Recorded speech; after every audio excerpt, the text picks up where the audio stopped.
پاک کے عشق میں تاثیر اتنی ہے تو اندر جلاؤ دیا نبی پاک کی محبت و عشق کا، پھر نماز محفوظ ہو کے نماز پڑھو گے، اور رک رک کے ٹھہر ٹھہر کے پڑھو، اس لیے کہ بندہ اپنے رب کے سامنے کھڑا ہو گیا ہے۔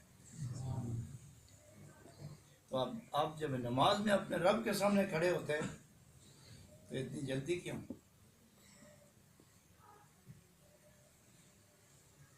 پھر اتنی بد مزاجی کیوں؟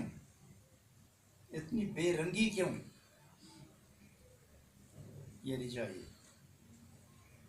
بس اپنا دل ٹھیک کرو، اپنی نظر ٹھیک کرو، باطن ٹھیک رکھو، اللہ اللہ کرتے رہنا، کوئی پتہ نہیں بلاوا کیسے پتہ آ جائے، ہر وقت تیار رہنا چاہیے۔ میں نے آج تک نہیں دیکھا کہ مسافر جانے والے جب ریلوے اسٹیشن پر ہوں اور سیٹی بج جائے کہ ریل آ رہی ہے اور وہ آدمی غافل ہو کے بیٹھا ہوا ہو یا لیٹا ہوا ہو، وہ اپنی گٹری ہاتھ میں لیے ہوئے بریف کے لیے کھڑا ہو جاتا ہے کہ آ گیا وقت ریل میں بیٹھنے کا۔ تو مومن تیری موت کی ریل تو ہر وقت چلتی پھرتی ہے، نہ جانے کس اسٹیشن پر اٹھائے جاؤ گے، اس لیے اپنا بریف کیس نیکیوں والا بھر کے رکھو اور ہاتھ میں رکھو۔